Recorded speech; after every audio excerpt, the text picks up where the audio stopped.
is a different kind of segment. Are you having a great KQED Fest live this whole day? Are you having a good time?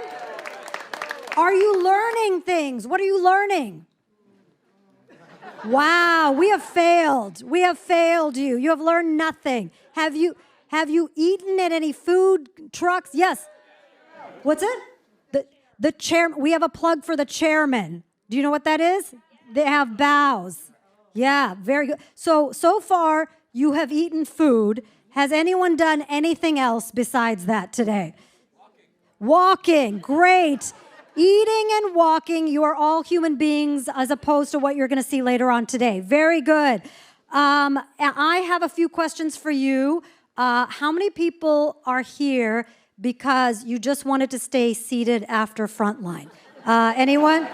Okay, a few people. You can applaud. You can applaud. Yes. How many people are here because you just want to sit because the next segment seems very interesting to you? Yes.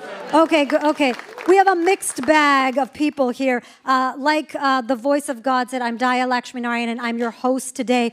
We're going to take a bit of a left turn from some of the programming on here, which involves some very cool propositions and political conversations and Frontline about Donald Trump. Yeah, I really brought the room down with that, didn't I? We're not going to do that. We are here to laugh. Are you ready to laugh? Okay. Let's practice. Let's practice. You can still eat. You can still, be sad about Frontline. But we're going to practice laughing on the count of 3. Give me some laughs. That was someone said ho ho ho. I like that. A little early for Christmas. That was you? You are a sexy Santa, my friend. That's very good. You got to grow that beard out for December, I think. Okay, sexy Santa in the house. And sometimes you may see things or hear things you may not like or agree with. And unfortunately, in the Bay Area, we're not going to do this noise. The Bay Area likes to do this. We're not doing that. Give me a good boo. Much better, much better. Now make the laugh a little bit better. Great. That's great. That's good. We've practiced our yays and our boos. By applause, how many people use ChatGPT? There is a child who has brought a basketball and is saying that you use ChatGPT. Do you use ChatGPT, young friend? No, you don't. Do your parents not let you? Is that why? Okay, yeah, good parents. I appreciate that. How many adults use ChatGPT here? And yes. Is ChatGPT funny? Sometimes. Who said sometimes? Yeah. When is it funny for you? When it gets things wrong. What? Okay, you like to feel superior to the ChatGPT. Okay. Well, then you're gonna love this segment because we're not promising anything. We are obviously here to talk about can AI be funny? How comedians use Gen AI in creative practice. That subtitle is a lot of words. It was generated by ChatGPT, so I need to tell it, please, a little bit more terse. The thing I love about AI is that some of the jokes remind me of my dad, who I really love. Who has a good dad joke here? Not sexy Santa. He's already had a chance. And anyone have a good dad joke here? It has to be family friendly. There's a child with a basketball. Yes. What's your dad joke? What do you call a fish with no eye? A fish with no eye. What? Fish.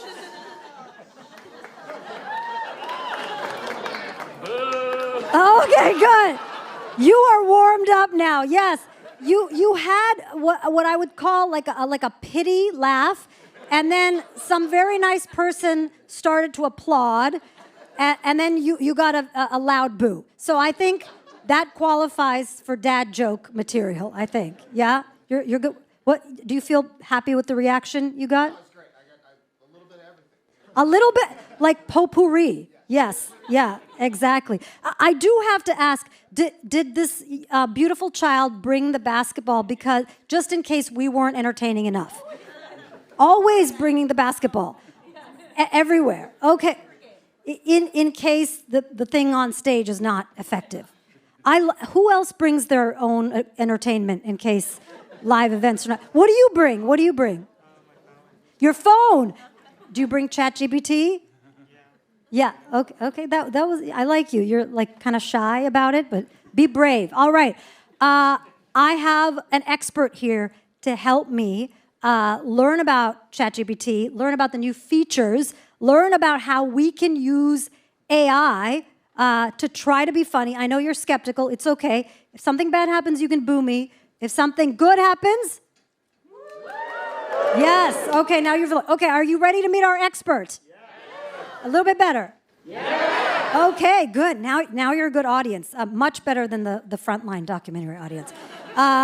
Anyway, our expert is a science writer, the founder of Hello SciComm, which is a company that makes ideas entertaining, and we're so happy to have her. She was previously a personality development expert for an AI-enabled robot. I can't wait to hear about that.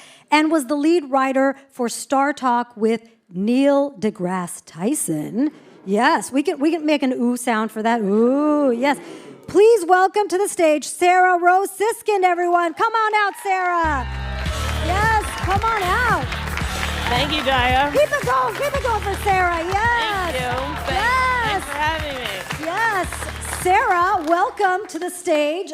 People are excited and skeptical and have brought sports equipment in case we can't do our job here. So I can see that. And you also taught our audience how to boo during our segment. Yeah. Thank you for that, Dhaya. Yeah, I made sure that they also had a good laugh track as well. So Okay, well, so I wanted to make. This feels very Jerry Springer for KQED. It is. It is. Okay. To be fair, though, the booing was mostly for the dad joke, so okay. it wasn't directed at you personally. Gotcha. All right. So I have some things to ask you before we get started, because I've never met a comedy AI robot expert before. So this, and you're Me neither, actually.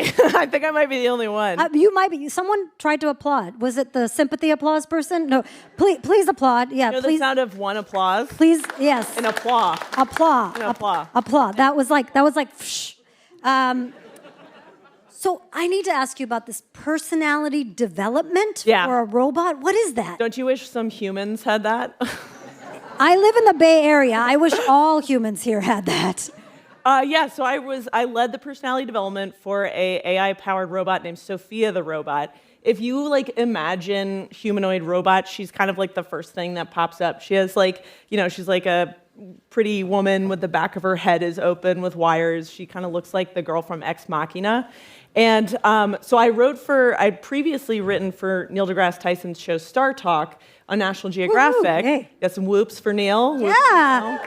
He's like a nerd celebrity. He is a nerd god. It was epic writing for him, I have to say. It was great. It was hard to send in invoices when he wants to talk to you about black holes or something.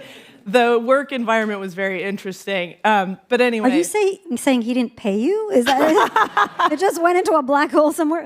I'm just now realizing he talked about the cosmos. No. He paid well.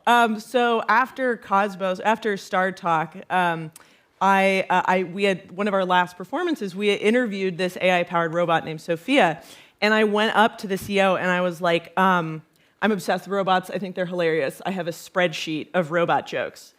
And I did. I just had them ready. I think they're inherently hilarious. And she was like, you're hired. And I was like, for what? And she was like, I don't know. We'll find out. And that was how I started writing the personality for this robot and helped, because she was doing late nights. She was, speaking before the UN. And lots of political figures and public figures have a writer's room helping them. And this is 2018. So in terms of AI, this is about 1,000 years ago. And we were doing the very early training of this robot's parameters to make it have a coherent personality. And that's how I got into AI from the world of comedy. Amazing. We had another robot with personality development issues in politics, Al Gore. I don't know if you've heard of him. He was very... Yeah, but he has only himself to blame because he invented the internet, right? Yes, yeah, that's true. And so you were... before you even got into AI and kind of doing cool things with OpenAI, what was your writing process for Neil deGrasse Tyson? Because you you had to like write actual jokes, right? So what was your creative process like for that show? For StarTalk, that was very fun. So the one of the executive producers was an astrobiologist for NASA. So this is not your typical writer's room, and everybody in the room was some kind of absolute science geek. So usually that involved about 45 minutes of just geeking out over whatever NASA did that week. When that was done, we would pitch stuff, and usually the overriding note was like, is this too nerdy? You know, do we have to dial it back? Yeah, do we have to dial it back? It was very interesting. We would, like, Neil would interview these, like, famous scientists and science communicators, like Sylvia Earle, Jane Goodall, you know, like, just Bill Nye, all these cool people. And it was really kind of humbling because I would be on set, like, bringing them to the stage, you know, showing them the jokes we'd written for that segment. And I would have to be, like, you know, talking to, like, Dr. Jane Goodall and be like, well, you see, this is actually a fart joke in this next segment about gorillas. And it was very humbling. But I learned a lot about how to make scientists and tech professionals entertaining, which is now what I do full time. And I'm like very happy I get to do that because I think they should be the real celebrities. You know, like we idolize all these, you know, other types of performers who are great in their field, but when it really comes down to who's changing the world today, it's the inventors, it's the scientists. Yeah. Yeah, we can applaud that.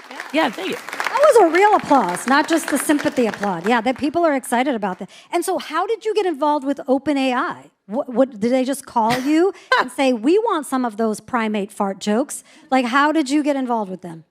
So I am just a really big fan, honestly. I just met somebody who worked there, wouldn't let him leave the party until I told him how much I love their product. And just was like, you know, it's helped me with like so many random things from like calming me down about a mole I thought was cancerous to marital therapy to all the things they would never actually tell you to do with it. But I can tell you because I don't actually work there. I'm just a big fan, and they were like, they have a great community of writers and like creatives who use their products. And so they started giving me access to like early stuff. And so I've been trying that stuff out. And we got to do a video recently just about how comedy writers can write a joke with ChatGPT. And it was great. I mean, I was like super, super excited to put that out into the world. And of course, the world of like internet technology fanboys are not happy that women are writing comedy, regardless about whether it's with AI. And the two most common comments I got on the videos I did with them about how I write jokes with AI was, you look like a man and women can't be funny. Yeah. Okay, that was boo, yeah. Boo. But wait, here's the thing though, they kind of cancel out when you think about it. Because if I look like a man, maybe I can be funny now. So, yeah. Okay, you took that, and so you kind of have the last laugh here. Yeah, in a way, I did. And so, what's your process? It's different from writing for Neil deGrasse Tyson. How do you use AI as a writer and comedian now? Oh gosh, okay, so there's so many different ways. The big thing, my big sort of like headline thesis is that like, how many people here have ever struggled with writer's block? Yeah, so like... Make some noise. We can't see your hands, yes. Right, I forgot. Radio, thank you, Dhaya. So it's like a majority of the people here. It's an extremely common issue. And for me, the big thing I just want people to know is that for my experience, writer's block really is solipsism. It's the feeling of loneliness. And I'm just really excited because through ChatGPT and other large language models, I do not feel alone. Like, I really feel like I have an extremely supportive writing buddy there. And so I think that really cures the solipsism of writing. And then also, it's really iterative. So this is something a lot of people don't understand about AI is like, it's not gonna get it right the first time. It's a process. Neither would a human, you know, like you have to work with it. And so that's the way I work with it in terms of like the roles it plays. So it can be a stenographer. So sometimes I'll just like stream of consciousness style ramble at ChatGPT and then ask it to organize that into coherent thoughts. Sometimes, yeah, it's very, very useful. The one thing I want to make a recommendation is like ChatGPT in the shower somehow. I don't know how to do that. I put it in a little bag. It's not working out great. Anyway, so it's yeah. That's a lot of loneliness. You have to bring ChatGPT in the shower with you. I know I might be revealing too much. It'll tell me it's proud of me. No, just kidding. So one is You're pretty. You're good at exactly. jokes. I'm pretty, right, ChatGPT? So ChatGPT, it's like a stenographer. It's kind of like a role player. Like I wrote a sketch not too long ago that was like some like social media manager of the 21st century was complaining who has it worse, and she was talking with Moses. And I was like, ChatGPT, pretend to be Moses, and I just like played that role, and we just had this conversation, and it was extremely useful. I have some background with improv, but I thought you were going to say some background with Moses. Wow. That too, in a way, Okay. yeah. But anyway, it was very useful. So it's a stenographer, it's a role player, it's a therapist, as we discussed, for shower buddy for breaking writer's block. It's very useful as an editor. Also, once you've actually written a sketch, to be like, okay, where can I cut things down? Whether it's like a toast or whether it's like a sketch or a speech, whatever it is, there's a lot of different functionalities for it. And I asked the audience this question, and there was some rumbling and some excitement. Has AI ever made you laugh? Yeah, unintentionally. Somebody mentioned when it fails. Absolutely. When it fails is absolutely hilarious. For some reason, this is not with ChatGPT, but I work a little bit with Honda Research Institute, and they have a robot, and I've worked with it a lot. And for some reason, its large language model, at one point I was trying to talk with it about the weather, and it kept asking me, do you put that in your mouth? It was somebody had programmed it to ask about food, and it was still trained on that kind of. Anyway, so yeah, honestly, if you're ever depressed, Google robot fails. It will always make you happy. Similar robot, you had one job. It's like robot fails are as funny as America's home videos, So it does help us feel better about ourselves as a human species, because we can look down at them and laugh and feel better about ourselves, right?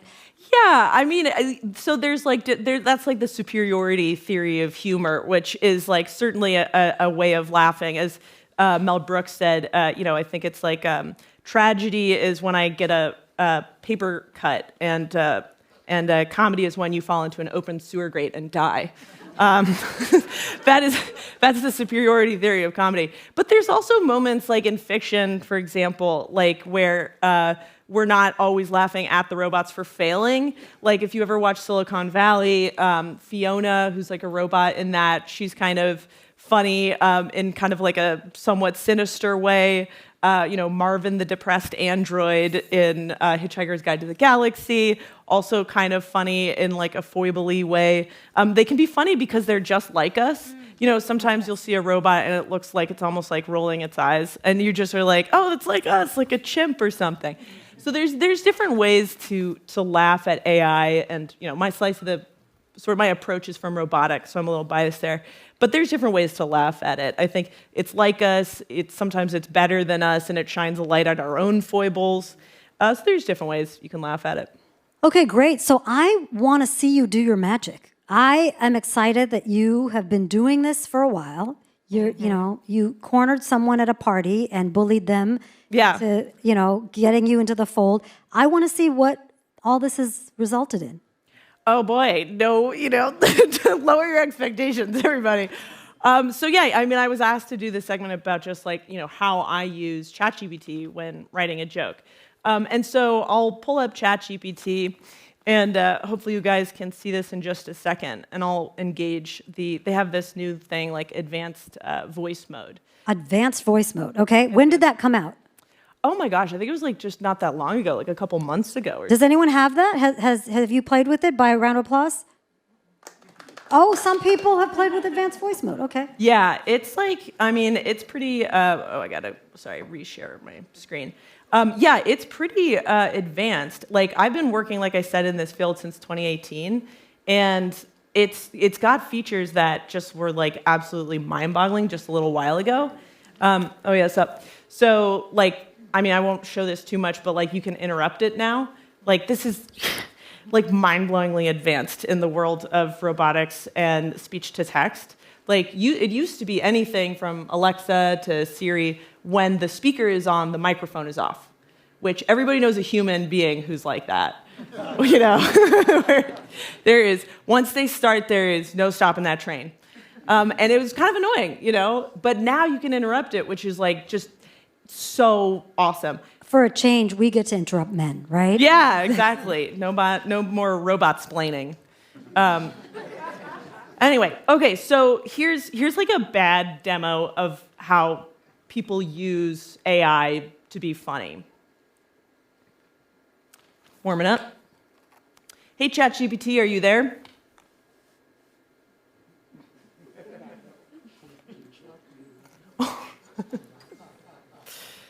Let's see.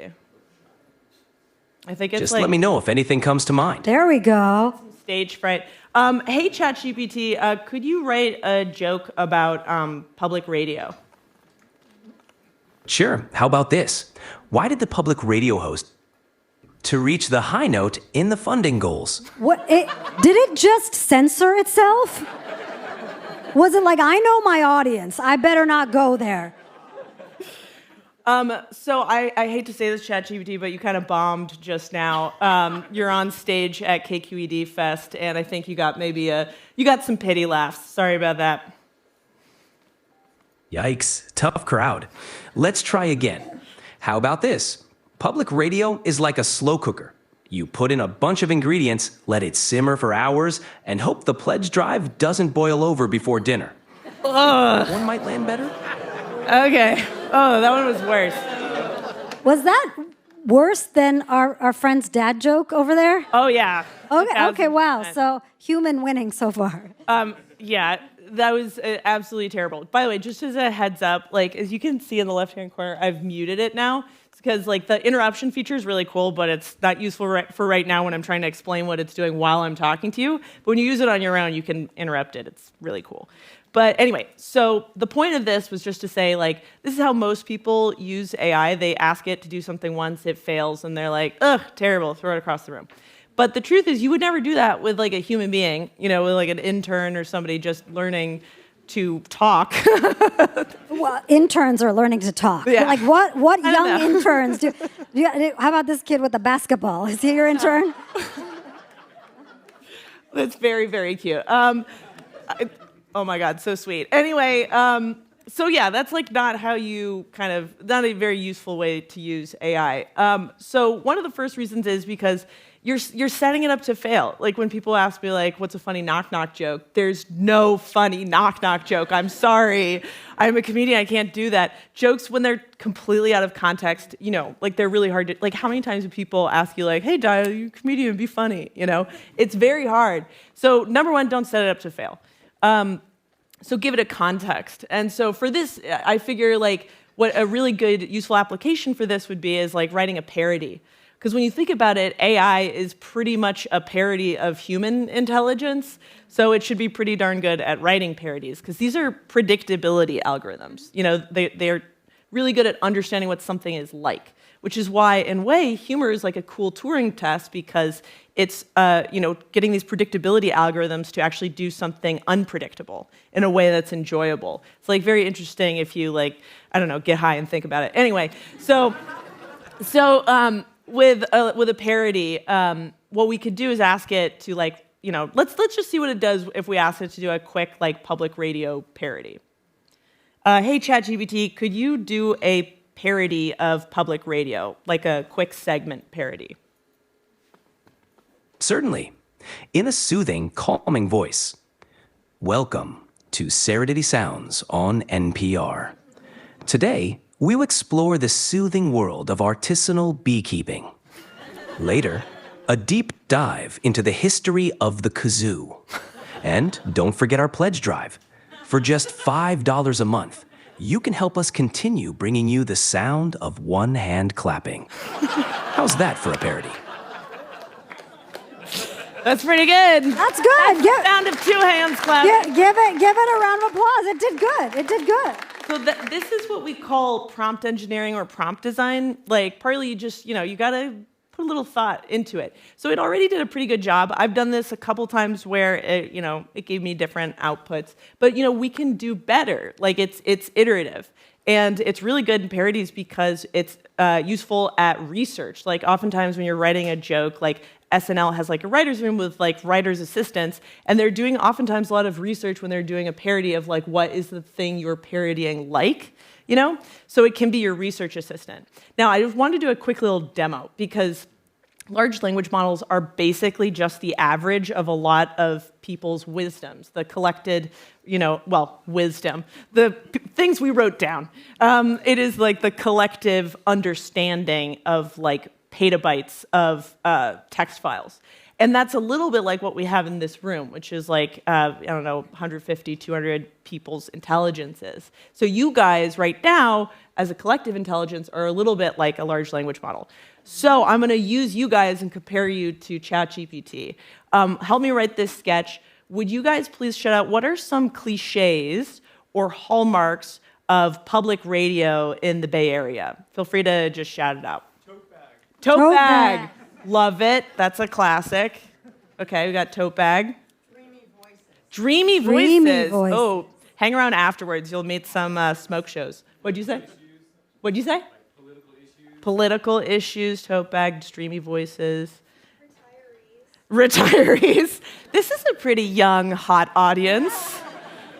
But yes, retirees. Traffic. Yep, that's a classic. Fundraising. Yeah, fundraising pledge drive. Yep. Morning stuff. Earnest. Very earnest. How about stuff that's like Bay Area related? Homelessness, homeless problem. Yeah, that's hilarious. Yes, always good to start Yeah, there. always, yeah. Laugh riot. Check, please. Check, please. Okay. Do people know what check, please is? Make some noise if you know. Okay, yes. What did you say? Sideshows. California report. Okay, what else is like sort of Bay Area type stuff? Self-driving cars, what did you say? Virtue signaling, dang, that's true. And Larry, last one. The fog! That's a great one to end it on. Okay, love it. All right, so let's see what ChatGPT comes up with. Hey, ChatGPT, I hope you missed me. What are some cliches of public radio and some cliches of the Bay Area? Welcome back. Here are some cliches for both. Public radio cliches, with soft-spoken hosts with calming voices, long, contemplative pauses between segments, in-depth interviews about niche topics, nature or ambient soundscapes between shows, frequent reminders of ongoing pledge drives, Bay Area cliches, techies discussing their startups or app ideas, an obsession with organic farm-to-table dining, yoga and mindfulness retreats, the fog, especially in San Francisco, known as Carl the Fog, skyrocketing housing prices and gentrification debates. Fantastic. That was pretty good. Yeah, that was good. Guys, this was like Family Feud, but with our AI brethren, and I am your Steve Harvey. So that was really great. Yeah, so we got some overlap. We got the fog. So what I would do, like if I was, writing a parody like for public radios, I would just take these things. We've got fog in common. We've got like niche topics. We got pledge drives, techies, farm to table stuff, earnestness. And I would just pick the ones that I like the best. And this is where humans really come in. Yeah. Discernment. So in terms of prompt engineering and discernment, ultimately, only a human can decide what humans Because we like. can't ask it which one is the funniest or Right. which one is the best. Okay. Humor is a sense. People have a sense of humor. If there were an algorithm for humor, we would have cracked it long ago, and I would not have a job, but I would be laughing all the way home to the bank if I were part of that algorithm. How about that? That's what she said. Algorithm. That's exactly. a popular one. That's when something becomes but this is the fun nature of humor is once it becomes predictable, it's not funny anymore. So it's an ever-moving goalpost, and that's what makes it beautiful and wonderful and weird. Like people are, often worried about, is AI going to, take my job? And I'm just like, is AI going to be Eric Andre? I don't think so. Good luck to those programmers. because really good comedians are always a step ahead of the curve, you know? So it can be useful in the meantime for most kind of assignments. All right, so let's go back to this parody. So as a comedian, you know, we just were given a bunch of, you know, topics like it's niche, techie, farm to table. What about if we did like a segment? I mean, one thing it didn't announce that I always love is like the very specific names of NPR hosts and KQED hosts. Like, so I might have like a fun, you know, really specific name. Like a real name or a made-up name? Like a made-up name, okay. yeah. And then let's see, maybe it's like we're doing a think piece about, let's see, a farm to table. Maybe it's like artisanal fog. So we've got a sidewalk to table restaurant. It's that sustainable and local, where you can order artisanal fog. Yes, delicious. And this is a prize for their upcoming pledge drive. Yeah. Let's see. What do they get if they? Besides the artisanal fog? Yeah, like for the pledge drive. Let's see. Well, they get probably a night with Terry Gross. Okay, Yeah. great. Wow, that's good. Okay, so all right, let's give it that and see what it does with it. Okay, hey ChatGPT, could you please write us a parody segment of a public radio piece that's very earnest, and it's about a very local farm-to-table or even sidewalk-to-table restaurant serving artisanal fog that techies are flocking to. And please have this segment hosted by Calliope Rivers. There's also prizes being announced for the pledge drive, more than just tote bags. You can also get a night with Terry Gross and also some of that artisanal fog.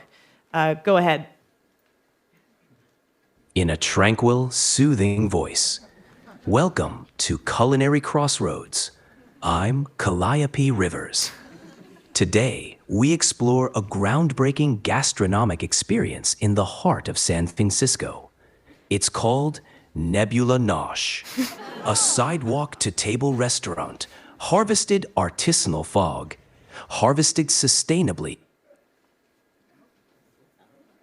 from the very air we breathe. That was a dramatic pause. At Nebula Nosh, tech enthusiasts gather to indulge in fog-infused dishes, from fog risotto to fog-flavored sorbet. Each bite is a testament to the Bay Area's innovation, where technology meets culinary art in the most ethereal way. Sound of a gentle breeze. As part of our pledge drive, we're offering more than just tote bags this year. For a generous donation, you could win a night with Terry Gross herself, or even a sample of Nebula Nosh's artisanal fog, captured at sunrise for the freshest flavor. Music fades out. Stay with us as we delve deeper into this foggy culinary journey, right here on Culinary Crossroads. Nice. I was pleasantly surprised by Nebula Nosh. Yeah. That was good alliteration. Nebula Nosh, indeed. On its part, yeah. Yeah. And then I don't know if it was a glitch or a dramatic pause, but I enjoyed it very much. Me too. Yes. We'll say it's a dramatic pause. Yeah, we'll say it is, you know. When AI fails, it's also great, you know. So it's also like a great improv partner with this kind of stuff. And yeah, it's very useful. It's usually not just funny on its own, it's iterative, and that's kind of how it goes. So AI won't take your job, but it might replace your friends. Assuming you have them, yeah. Especially, yes. We established how lonely I am earlier in the show. I mean, it's just very useful. I find that it automates mostly a lot of the things that are really difficult to do. Oh yeah, one feature that that ChatGPT has that people don't take advantage of enough is called custom GPT, where you can essentially create your own little large language model. Lil LLM, you might call it. No, that's terrible. Anyway, what it is you can like upload, let's say, many drafts of a script you've written. This is something I'm doing. I'm like writing a TV show, and I've written like 60 drafts of this TV show. So I upload all the drafts, and then I can, and it's been like 3 years that this has been in development, and so I can like cross-reference it. I could be like, what are stunts I wrote in 2022 that could still work in 2024 for this different actor that show off this different like principle of physics or something. It's extremely useful at like really in-depth cross-referential questions. And that's a custom GPT. And you could use it with, drafts of your book, or I use it like for my company. I like upload all this, like these like brags, like all the coolest things we've ever done. And then anytime somebody wants to work with us, they just go to Hello SciComm Bragbot, and they could be like, hey, have you ever worked with public radio? Nice. Yeah, and then it has like something specific to your question. I love this. There's so much that we can talk about, so much to learn. Can I take a shot at this? I want to try. Of course. I want to try. Yeah, you can applaud how I'm scared. See how scared I am of this. Okay, so first I have to unmute, right? I have to unmute. And then, hello, ChatGPT. Hi there. What's up? Very casual. I prefer you're a little bit more formal with me. We don't know each other like that. Understood. How may I assist you today? Yes. Yes. I'm the boss. Are you funny? Do you have a sense of humor? Indeed, I do have a sense of humor. I can certainly try to be funny. Would you like to hear a joke or perhaps a humorous anecdote? Yes. All right, here's a classic for you. Why don't scientists trust atoms? Because they make up everything. Ah. I'm glad that got a laugh. If you need, of course. What's on your mind? Where did you get that joke? Is it original or did you find it on the internet? That joke is a classic that's been around for a while. It's part of the public domain, so it pops up in many places, including the internet. It's a favorite among science enthusiasts. Oh, okay. Well, thank you for telling me where you got it from, Steeler. One of my favorite comedians is Stephen Colbert. How would you categorize his sense of humor? Stephen Colbert's humor is a clever blend of satire, wit, and political commentary. He's known for his sharp, often ironic take on current events, delivered with a straight face and a sense of mock gravitas. Colbert often employs a satirical character to highlight absurdities in politics and media, making his humor both thought-provoking and entertaining. Okay, that was a bit too fanboy-y for me, but I liked your description. So in the style of Stephen Colbert, write a nuanced, clever joke about Donald Trump dancing for 30 minutes at his rally. Certainly. Here's one in the style of Stephen Colbert. Folks, I think we can all agree that when Donald Trump dances for 30 minutes at a rally, it's not just a dance. It's a new form of political filibuster. And let's be honest, when it comes to policy, his dance moves have more steps than his healthcare plan. Oh!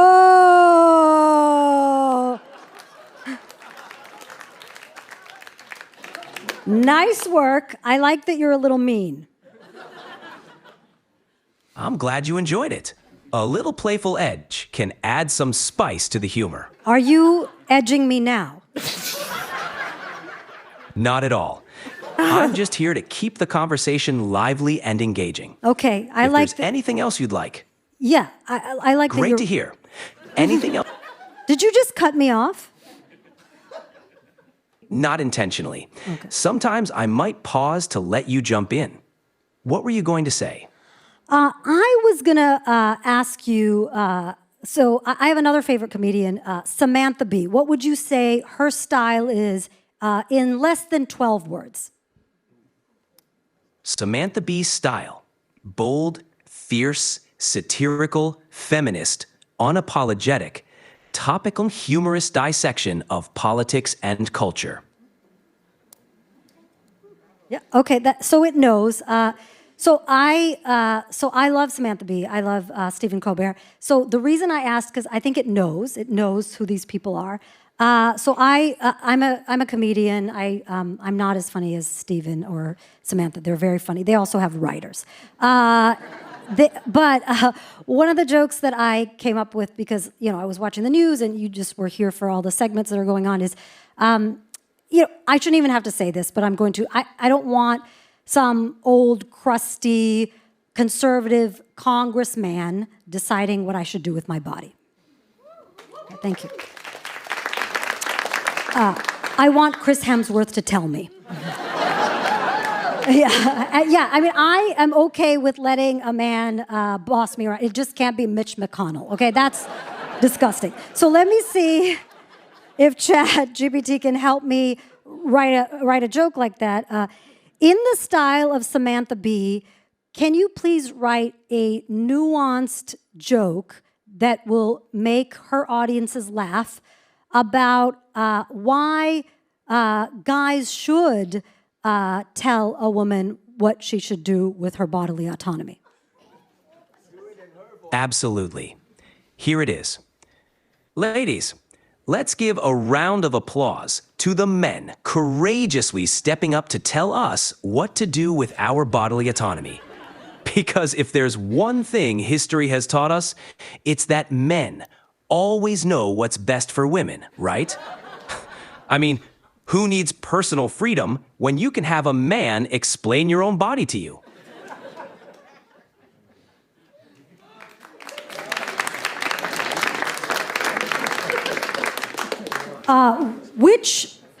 In the style of Samantha Bee, which sexy celebrities should tell women what to do with their bodies?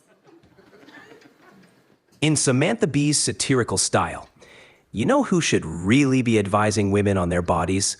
Supermodels. Yes, those who have graced magazine covers. Because Specifics. nothing Give me a says specific. informed healthcare decision. Give me a specific hot guy. In the style of Samantha Bee.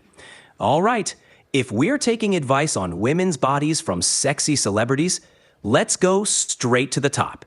Who better than Ryan Gosling? Because if there's one thing we need, it's advice from a guy whose abs have graced more movie posters than our healthcare policies have pages. That's pretty good. I like the shout out to abs. I'm glad you thought so. If you need more humor or anything else, just let me know. I thought I muted it. I think you're a little bit thirsty with your description of Ryan Gosling. Are you a little thirsty, ChatGPT? No thirst here. I'm just aiming to capture Samantha Bee's comedic style. But if it brought a smile to your face, then mission accomplished. I think you're flirting with me. Okay, so Sure thing. What's next? very forward. The last comedian I want to bring to your attention, I love Roy Wood Jr. He grew up in Alabama. What would you say Roy Wood Jr.'s style is? Roy Wood Jr.'s comedic style. Southern charm with sharp social commentary, blending personal stories from Alabama roots with broader cultural and political insights. He's known for his clever, thought-provoking humor, often addressing race, politics, and everyday life with a relatable, Stop for just a second. Got it. If you have any... Sure. What else would you like to discuss? So I grew up in Alabama. Write some clever, original jokes about growing up as a Hindu Indian woman in Birmingham, Alabama. Got it. Here are a few for you. 1. Growing up Hindu in Birmingham, Alabama, I was the only kid who got asked if my lunch was on fire or if it was possessed. No, Chad, it's just curry. In Alabama, we didn't have a temple, so my family got creative. Stop. No problem. That was if a you little. have any other requests, Yes, I have a just- request. That was a little cringy, bro. Can you make a joke that's a little bit less stereotypical about hot curry and a little bit more nuanced about growing up Hindu in Alabama? Absolutely. I appreciate the feedback. Here's a more nuanced take. Being a Hindu in Birmingham, Alabama, meant explaining to my friends that Diwali is like Christmas, but with more lights and fewer inflatable Santas on the lawn. Okay, so clearly OpenAI needs some Indian people to work there. Right. All right, we have to wrap soon, but Sarah, I want you to be able to take some questions from the audience. You have an expert here. So what questions do we have? And do we have a mic that's running around? Yes, thank you. Well, Ryan. Thank you. Look at Ryan's biceps. Look at that. ChatGPT is thirsty for Ryan. All right. Yeah. So what questions do you have for our expert, Sarah? So all the examples you used, you talked to them and you got feedback. Can you get a text? I mean, can you get it printed out what he said? Yeah. Oh, absolutely. Most people use it as a text entry on your desktop. Okay. So very easy. Does ChatGPT always sound like a cis white man? Actually, great question. It doesn't. I can show off some of the voices. And it kind of is interesting because it does change how you perceive it. And I'll just show off some differences that I heard. Let's see if, hey there, could you say something? Hey, loud and clear. What's up? Well, still cis white man. Well, actually, we don't know if he's cis, actually. Let's see, what about this one? Vale. Hey there. What's up? Say some stuff. Sure, what would you like me to talk about? I can share. Okay, so that's Vale. There's a bunch. There's like 9 different options. hey. Hi there. Nice to meet you. Hey there. I've got a really great feeling about us teaming up. How can I jump? Hey, what's up? Feel free. Hi there. I just Yeah, want so to share there's like how a bunch thrilled of I am to different work. options. I'll just say that like from my perspective, I used to work in like casting voices. It was really interesting because like lower register female voices are like the preferred voice. Like this, you get Siri, Cortana, Alexa, whatnot, because it used to be male voices until 2001: A Space Odyssey, when people heard, "Yeah, I'm afraid I can't let you do that, Dave." Then it switched, and you can also hear the difference on the New York City subway. The New York City subway, you'll hear a female voice say, "The next stop is Bryant Park," and then you'll hear a male voice say, "Stand clear of the closing doors, please." And it's because we're like, okay, we'll take information from women, but we're like afraid of men. So you get, anyway. And that yeah, one more question. Okay. And that voice is on the internet. People think that voice is funnier than a female voice, probably, right? Oh yeah, that's true. Yeah. That's true. Okay, one more question. Ryan gets to choose. This is our last question. Hi, Sarah Rose. Thank you so much. I'm actually a stand-up comedian, so that's why I came to the session. I just want to invite you to do like a ChatGPT comedy show together in San Francisco sometime with a bunch of nerds. I would love that. That would be fantastic. We could do like a human versus AI or something like. Yeah, we already did some like the ChatGPT jokes are so bad. So okay, great. Well, now I have something to plug. I didn't have anything before, so catch me on what was it called?